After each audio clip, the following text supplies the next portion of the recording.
مگر یہ ظالم بے سمجھے بوجھے اپنے تخیلات کے پیچھے چل پڑے ہیں۔ یہی تو ہے نا، اپنے تخیلات، ہاں اسلام ہے، یہ ہے، وہ ہے، یہ سب ہے، بٹ لیکن آج کا دور کچھ ہے، آج کے احوال کچھ ہے، آج کے تقاضے کچھ ہیں، آج کی سوسائٹی کچھ ہے، وغیرہ وغیرہ جو تعویلات ہیں۔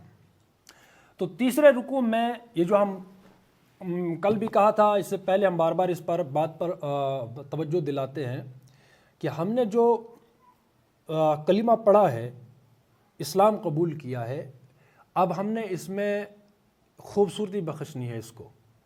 وہ خوبصورتی کیسے آئے گی؟ وہ آئے گی علم سے۔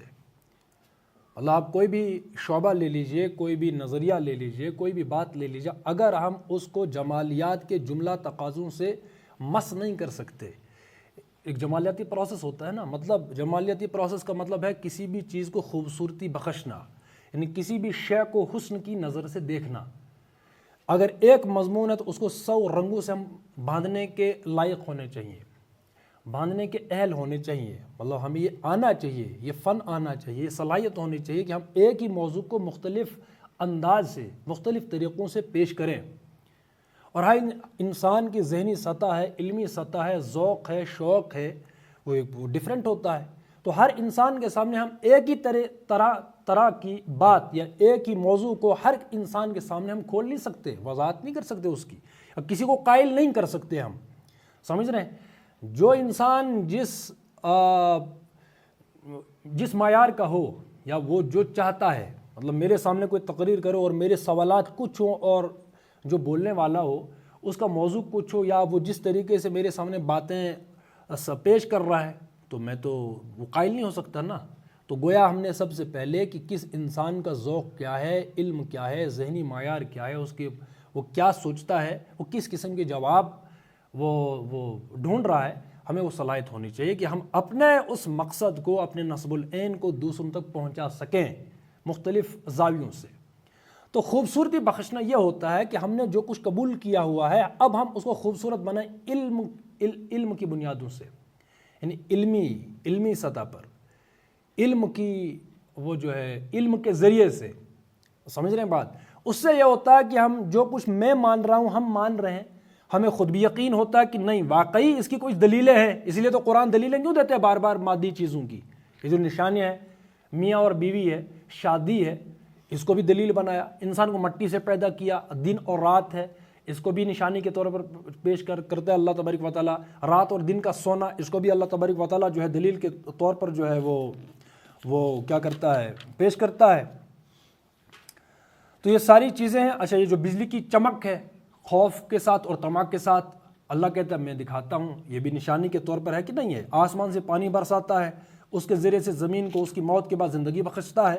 تو یہ ساری چیزیں جو ہے ہمارے مشاہدے اور تجربے میں اللہ تبارک و تعالیٰ ان کو بنیاد بناتا ہے، دلیل بناتا ہے۔ وجہ کیا ہے؟ تاکہ اللہ تبارک و تعالیٰ کا جو پروگرام ہے اس کو ہم سمجھیں، اس کو ہم سمجھ سکیں۔ علمی بنیادوں پر ہے نا یہ ساری چیزیں۔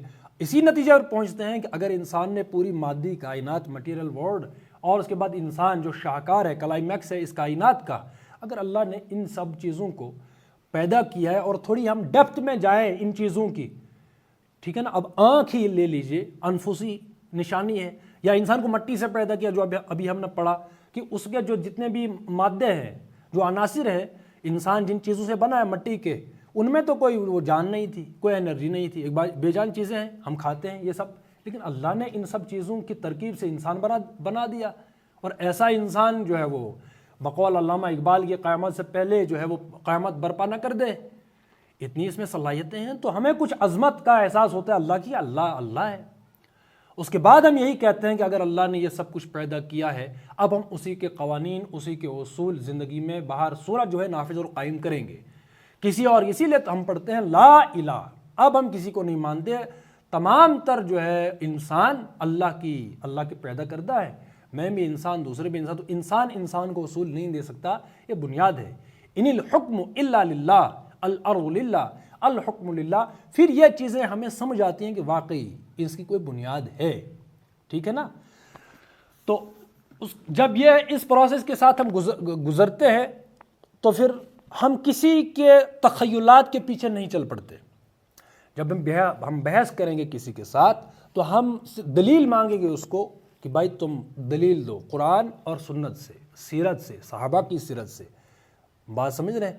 اور جو بندہ ایمان کے ساتھ ان علمی دلائل کی بنیاد پر اپنے ایمان کو پرکھے گا یا اپنے ایمان کی اس عمارت کو مستحکم کرے گا، اس کی تعمیر کرے گا، وہ اپنے تخیلات کے پیچھے تو نہیں پڑے گا نا۔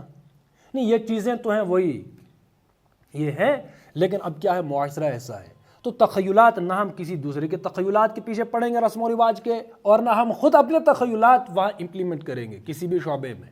جہاں تک ہم ہو سکے ہم اللہ تبارک و تعالیٰ کے اصولوں کی بنیاد پر ہی کسی بھی شعبے کو ایکچولائز کریں گے۔ اتنی ہمت آئے گی ہمیں۔ بھائی فار ایگزامپل ایک گاڑی چلانی ہے، اگر کوئی جو ہے ابھی جو ہے سیکھنے والا ہے اور وہ جو ہے کچھ اس میں ایسی الٹی سیدھی حرکتیں کرے، اور جو جاننے والا ہے وہ کیا کرے گا؟ اس کا ہاتھ پکڑے گا نا، بھائی تم کیا کر رہے ہو، یہ ہوگا، گاڑی جو ہے وہ خراب ہوگی یا ایکسیڈنٹ ہو جائے گا وغیرہ وغیرہ۔ گویا جاننے والا وہاں شدت اختیار کرے گا اس کو روکنے کے لیے، کیوں؟ کیونکہ وہ جانتا ہے۔ اس لیے قرآن کہتا ہے جاننے والا اور نہ جاننے والا برابر تو نہیں ہے نا۔ لیکن وہ جب ہمیں یقین ہو کہ جو کچھ میں نے مانا ہے اس کی کچھ علمی دلیل ہے اور وہ قرآن سے ہے، وگر نہ ہم کسی کہانیوں میں کسی نے کوئی دلیل دیا اور کسی کہانی ہے اور یہ بندہ قائل ہو جاتا ہے، کیوں؟ ہم خود جاہل ہوتے ہیں۔ تو جہالت کے دو سرے ہوتے ہیں۔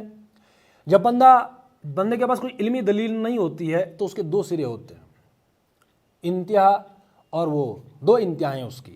یا تو انسان دوسرا بندہ جو کوئی بولتا ہے اس کو یوں سمجھ، اگر وہ گپ بھی ہانک لے تو ہم اس کو وہی مان لیتے ہیں۔ یہ کسی نے لکھا ہے، مولانا آزاد نے یا کہ شبلی نے کسی کے لیے۔ جب جہالت کا ایک سرا یہ ہے کہ دوسرا بندہ ہمیں کیا لگتا ہے کہ بھائی یہی کچھ، چاہے وہ کچھ بھی وہ کہانیاں سنائے، وہ من گھڑت جو بھی ہے، اپنے خیال کی جو اپج جو بھی ہے، ہم اس کو کیا مانتے ہیں کہ نہیں حتمی یہی ہے۔ یہ ایک سرا ہے جہالت کا۔ دوسرا جہالت کا نقصان یہ ہوتا ہے کہ ہم دوسرے انسان کا جو اب بھی کوئی بات کرتا ہے، سمجھاتا ہے، اس کو یقین ہی نہیں آتا کہ یہ سچ بھی بول رہا ہوگا۔ کیوں؟ بندہ خود جاہل ہے، دوسرا بھی جاہل معلوم ہوتا ہے۔ یہ جہالت کے دو سرے ہیں اور بہت ہی خطرناک ہیں۔ لیکن جب انسان تھوڑا بہت جو ہے پڑھ لیتا ہے، کچھ نہ کچھ موٹی موٹی باتیں، بنیادی باتیں، بھائی قرآن کے موضوعات یہ ہیں، احادیث کے موضوعات یہ ہیں، تو دوسرا بندہ جب بات کرتے تو بندہ اس کو اس معیار پر جو ہے وہ تول لیتا ہے کہ بندہ کہنا کیا چاہتا ہے، یا جو دلیل دی ہے، دلیل دی کیوں اس نے، اس کا ورلڈ ویو کیا ہے، اس کا ما فی الضمیر کیا ہے، یہ کہنا کیا چاہتا ہے، دلیل کیوں دی اس نے۔ تب جا کر بندہ جو ہے اس کا پورا جو نظریہ ہے یا جو کچھ بھی ہے اس کو بندہ سمجھ لیتا ہے، اس کی دلیلوں کو بھی سمجھتا ہے کہاں سے دلیل دی اس نے۔ تو انسان جو ہے نہ ہی گمراہ ہوتا ہے اور نہ ہی اس کو حتمی مان لیتا ہے، اور نہ ہی اس کا جو ہے یوں سمجھ لیجیے اگر وہ صحیح بات بھی کہہ رہا ہوتا ہے تب بھی انسان کو یقین نہ آئے، کیوں؟ جہالت ہے نا۔ تو جب انسان، اس لیے قرآن کہتے ہیں اقرا پڑھیے تاکہ ہم ان دو انتہاؤں پر نہ چلے جائیں۔